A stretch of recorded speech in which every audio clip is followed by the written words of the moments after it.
What's up, everybody? It's your girl Sakina, and I'm back for another grown up hip hop review. So let's get straight into it. So the episode starts off with Master P asking Lil Easy where everybody is. Him and Romeo are disappointed because there's not a lot of people that's there, with the exception of Brianna and Boogie, and of course Easy.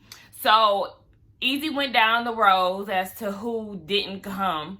And he started off with Angela. Angela feels like Romeo needs to give her a phone call. Like, you can't summons me to a meeting and you don't even want to answer the phone on or off camera when I reach out to you. They did a flashback with Romeo saying that Angela could have called him. And it's like, okay, well, she did call you. And she called you on camera acting as if no one was there and you still didn't answer. Actually, you have her blocked and you change your number. So there's no way for Angela to even reach out to you. JoJo said that he doesn't want to come because Romeo does all this subliminal shit, but he can't come direct with it. They do a flashback of Romeo's Breakfast Club interview saying that everything is fake drama, and JoJo just don't have that to do. Vanessa's not going because, you know, they're taking the situation to everybody but not the source, which is really Angela. So it's like, y'all keep going around the main person that y'all need to be talking to. This don't have nothing to do with us, but y'all dragging us into the bullshit. They don't want no parts of it. And of course, we already know Twist ain't going, so that's not even up for discussion. Easy personally feels like y'all should have reached out to everybody individually. Y'all have me in the middle of this BS, and y'all could have handled this yourselves. And that's right. I mean, what the fuck else is he supposed to do? Why are y'all coming to him like, why is there only 3 people here? Like, what, you were supposed to bring these people together. That's not his job, bruh.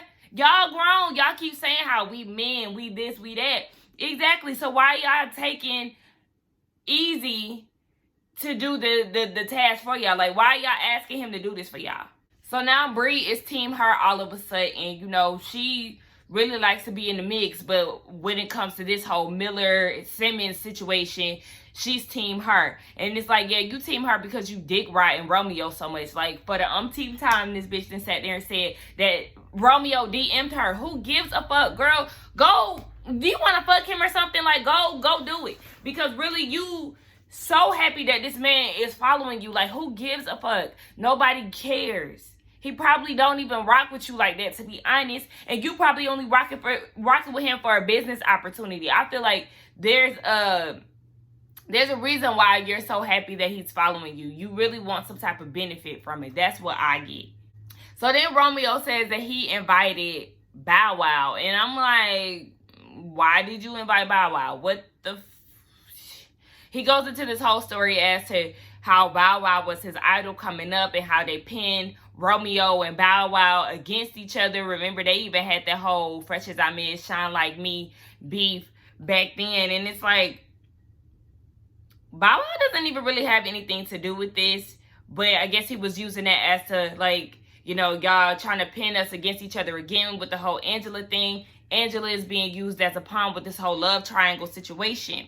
So Boogie was like, okay, well, I'm really not understanding what the problem is. Like, he's confused as fuck. Like, why are we here at this meeting? And Romeo says he wants to figure things out. So Boogie is like, okay, well, you want to figure things out, and you saying all of this about Bow Wow. Have you reached out to him? And Romeo was kind of beating around the bush a little bit.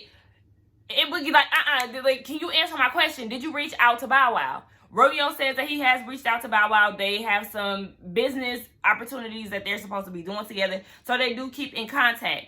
And while they're going back and forth, because Boogie's like, look, you a little hostile. Like, it don't take all that for you to be acting like this. And of course, Super Saver Son Dad P wants to jump into the mix. Like, oh, y'all need to listen. Like, so this is the problem. And all this other shit. And it's like, hey.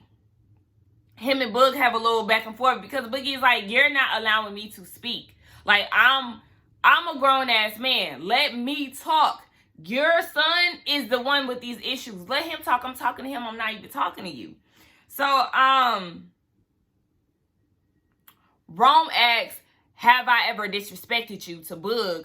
Boog says, no, but you never answer the phone. That's my issue with you. When I try to reach out to you, you're never there to pick up.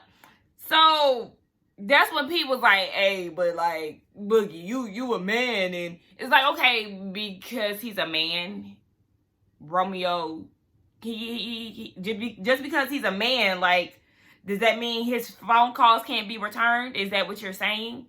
You trying to make it seem like he bitching or being a little bitch about it. But no, if your son is trying to build a relationship with these people and he's saying that he got their back and he's there for them whenever they're in need, then yeah, people will hold you up to that and try to reach out to you. But when you acting fake or when you flaking on people, yeah, that make them feel some type of way. You trying to say that he's a man, so he, shouldn't feel no type of way about that. It's like, okay, you're really trying to belittle him subtly. Like, bitch, we see what the fuck you doing.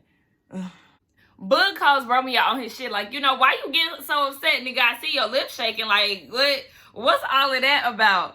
And Romeo was saying that when he calls Bug, Dame answers the phone and was like, oh, does he answer the phone for your little sisters? And it's like, don't go there because your dad is fighting your battles, boo. Let's not take it to the daddies because you still on your daddy's titty, honey. Let's not even do that. I really appreciate Boogie for standing his ground despite Master P trying to be intimidating and butting in and feeling like Boogie can't go against him. P, just because you a grown man, Boogie is a grown man too, but just because you're of his dad's age, that does not stop him from coming at you the way that you coming at him. Like, he can still get his point across. I don't feel like he was being disrespected or disrespectful. He wants to simply get his point across without being interrupted. As a man, you should understand it. Boogie's whole thing is, y'all have these problems with other people. You need to call Angela, bruh. If this is your issue with her, you need to call her. P butts in again. It feels like Boogie is defending her. He's like, I'm not defending her. I'm simply saying you need to go to the source. Like, why are we here, bruh? I don't understand it. And Romeo says that there's no problem. And this is where I'm confused. Like, you and your dad keep saying that there's no problems, but it is. Y'all have a problem with the Simmons family. Y'all have a problem with Twist. All these problems that's going on, yet y'all saying that there's no problems. Which one is it? It's a problem because you feel some type of way about Angela and how she out here living in these streets. You got a problem with JoJo because he defended his sister. You got a problem with Twist because he making ICDC jokes.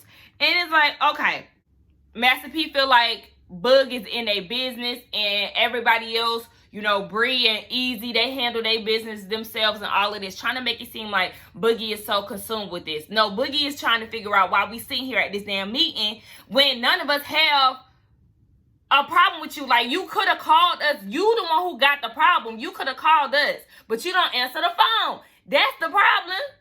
I don't understand why the Miller family was so confused. So, Boogie said that it could have been handled off camera. Y'all say that y'all want to handle things off the camera and it could have went that way. But in reality, y'all not really reaching out to these people like y'all say y'all are. So Master P in his confessional tries to say, give it up for the runner-up for gangster actor. It goes to Boogie Dash. And it's like, you try to shade anybody who defends themselves. Like, anybody who defends themselves is a wannabe gangster to you. Is that the case? Because your son is a wannabe gangster if you want to go that route. Romeo ain't tough. Romeo is not tough, honey. He's sitting here parading around with his little white girls and doing his little ICDC shit, and his lips is quivering when he confronting Boogie and all this shit. He running to you for any issues that he has, and you come in to save him. Like, baby, your son is not a gangster as much as you trying to, shade JoJo and Boogie for defending themselves. That sounds crazy to me. Like, you a grown-ass man. You need to do better. What example are you setting for young men? Because you saying, oh, if Romeo was out here in these streets selling drugs and whatever, everybody would be celebrating that. And you mad because they making fun of ICDC jokes, but yet you go and try to shade these men and try to call them fake wannabe gangsters for sticking up for themselves. It don't make sense. Like, you need to check yourself at the door before you even try to comfort anybody else. You a grown-ass man. Easy in his confession is like, I don't really like P's involvement in this. This is just too much. And we all agree everything is just blown out of proportion, and it's worse when your dad is stepping in.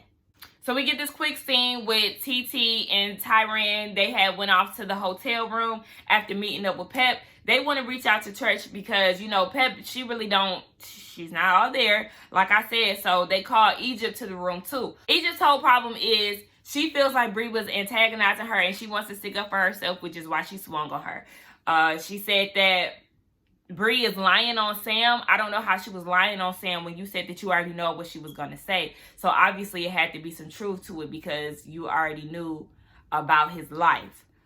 But okay. And, you know, TT thinks that Egypt is trying to prove something to the world, that she's grown and that she can stick up for herself. But in our reality, it's doing more damage because she's changing and not in a positive way. So that's when Egypt gets a text from Tretch like, you know, we need to meet up, and Egypt leaves. Now, back at the meetup house, which was the description of their location, Boogie asks, why are we here if there was some phone calls made? And I'm like, because there was no phone calls that had happened, baby. Like, they're lying. I don't care what they're saying. If that was the case, I'm sure Angela would have picked up the phone for Romeo. Like, I'm sure she would have had that conversation with him off camera.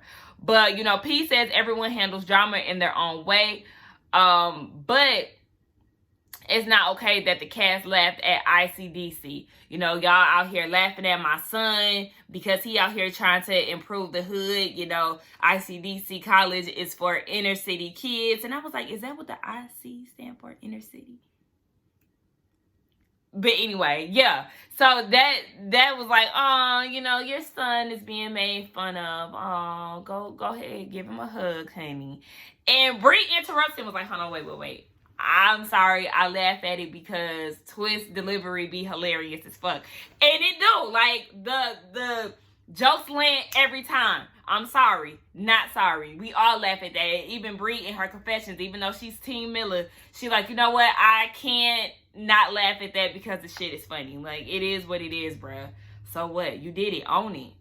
Be happy about it. Niggas make jokes about it every day, B, but that's something that you proud of, so stand in it, bruh. So what?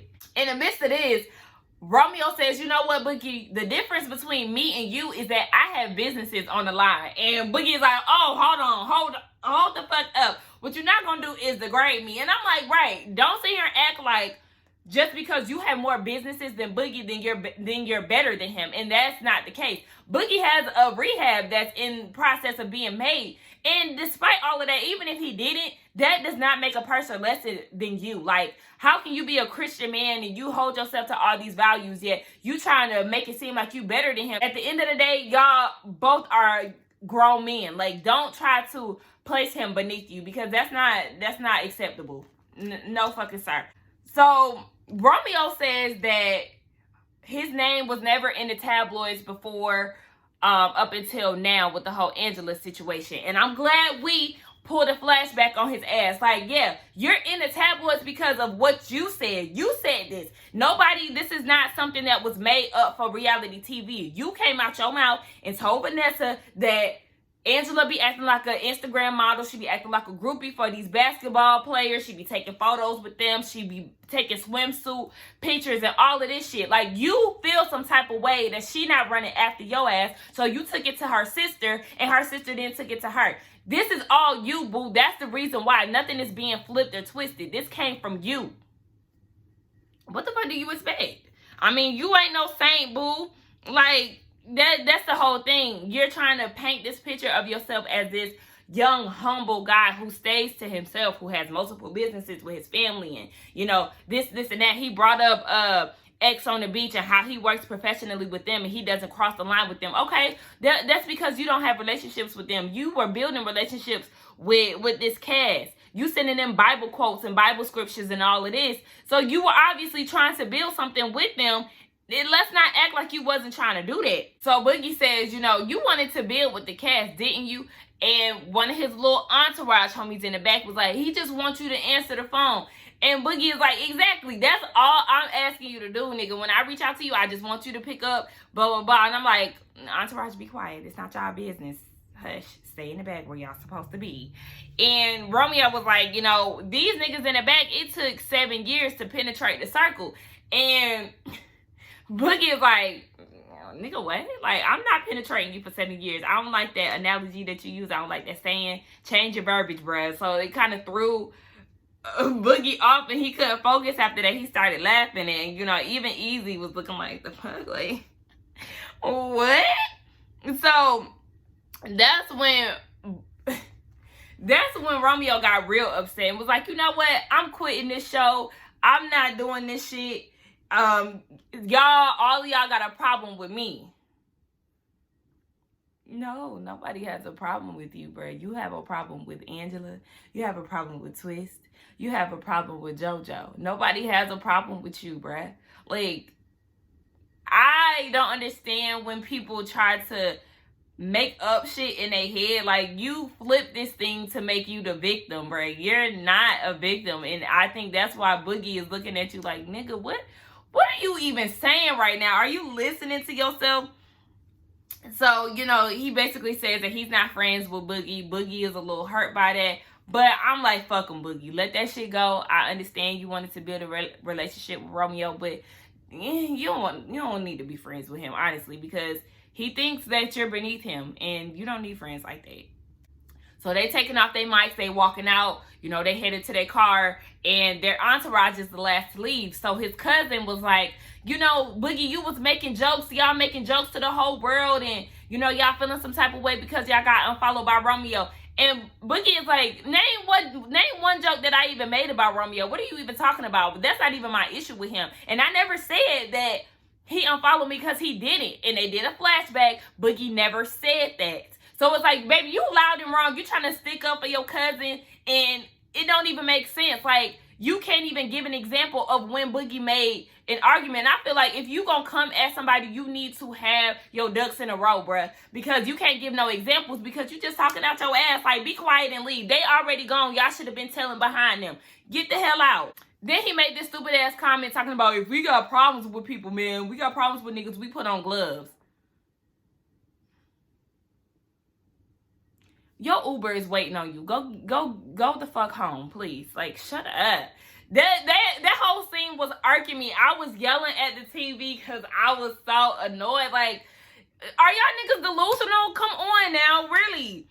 So Boogie really wants to talk to Rome alone. He gives Romeo a call because he was still in the parking lot, but Romeo didn't answer. So I'm like, again, fuck Romeo. Don't nobody give a fuck. Boog's whole issue is the fact that he was the only one speaking up. Bree wasn't saying anything because she wants to ask Kiss the Millers.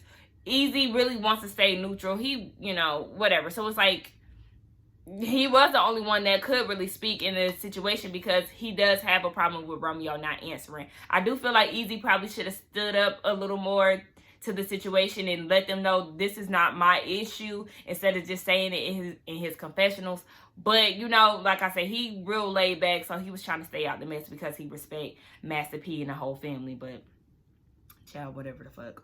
So Bow Wow did show up, and I don't know why I kind of thought that Romeo was lying a little bit when he said that he invited Bow Wow, but Bow Wow showed up late as fuck after Romeo had already left. So Easy is filling him in like, you know, Rome quit the show, and Bow Wow did confirm that they do have some business ventures that they're supposed to be getting into. And, you know, Boogie just thinks that Romeo should have called everybody, period. This meeting shouldn't have even been happening. It seems like Bow Wow is the only one that he actually reached out to. But, you know, Boogie like, I don't give a fuck, I'm going home. And then he mocks Romeo like, ooh, ICDC college makes me furious. Like, I hope Romeo seen that so he can hear how much of a little bitch he sound like. Like, shut the hell up. So TT and Vanessa meet up. They're having dinner with Sean, TT's boyfriend. And, you know, they talk about how Romeo quit the show and how TT wants Sam to quit. So TT, you know, brings up Egypt again. She thinks that her life is out of control, yada, yada, yada. She gets up to go to the bathroom, and Vanessa's talking to Sean like, you know, do y'all plan on getting married? She's pregnant. And he was like, yep, actually, I'm getting ready to propose in a few days, so we got to get ready to see that. I'm happy for her. You know, that's something that she wanted, so I love love. I can't wait to see how that turns out. So Angela and Vanessa meet at the gym. I like that Angela is helping her sister get on the right track because Angela is a little fitness guru. They talk about how Romeo quit and Angela didn't know that. You know, only 3 people went and Boogie was making Romeo upset, which is why it ultimately led to him quitting the show. So, Angela is like, it's a year later and I still ain't talked to this nigga Romeo. Like, I don't give a fuck. I'm glad that he left the show. And Vanessa's like, yeah, Angela is saying that she's glad that he left the show, but really, they were friends. So she really feels some type of way. She's just not going to say it. They were friends and it led to this.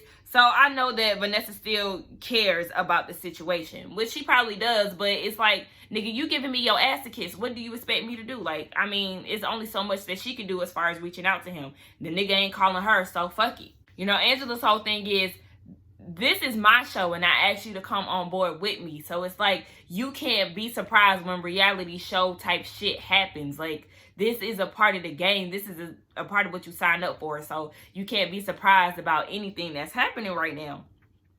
And I agree. Like, you know, if Romeo was gone, good riddance. Like, the show was fine without you, really. So Tretch and Tyran meet up. They're getting ready to meet up with Egypt. Tyran got Tretch involved so he can kind of speak some type of common sense into Egypt because his mama ain't gonna do it. And Tretch feels like all of this shit could have been prevented. You know, Egypt is supposed to be protected. He was asking where Sam was, but I hope y'all see this episode or the last episodes, so y'all can see how much of a bitch Sam is. He's creating this for your daughter. Like, he's provoking the situation. He's parading around, getting her hyped up to fight Bree. He was happy about the situation. He was egging it on. So is this who you want your daughter to be with? He's not a protector. He got punked out by Twist. So it's like, this nigga ain't no gangster, bruh. This nigga is not a protector. He don't even have to be a gangster. But I'm saying, like, he puts on this act like he's so tough, but he's not a protector. He's not even a leader. So it's like, what do you expect? So Egypt is on her way in. They do this full body shot of this ugly ass, Machino outfit that she had on. Baby thought she was bad, but Egypt can't dress to save her life, Lord. I can't stand when people don't have it all, like, as far as aesthetics. Like, I hate when people get on reality shows and be looking a mess. Like, you don't have to spend a lot of money to look cute. That was a name brand outfit and you still look crazy. Like, get your fashions together. Get your looks together. You don't have to be in high-end fashions to pull off a look. Come on, honey. Anyway, that was the end of the episode. We'll see how the conversation goes down between Egypt and Tretch next week. My thoughts on the episode is the Millers are annoying as hell. I said that last week. They are some fucking crybabies yet again. Romeo out here storming off set, talking about he calling people, ain't reached out to a damn person. All of this BS. Master P needs to go ahead and mind his business somewhere. Go check the inventory of rap snacks or something like that. I'm proud of Boogie for standing his ground and not taking shit from nobody, because at the end of the day, he a grown-ass man. He already got family issues. He don't need to be into the situation with Romeo and Master P. And, you know, that's it. We'll see what happens next episode. Y'all don't forget to like, comment, and subscribe to my channel. I will see y'all in the next one. Bye.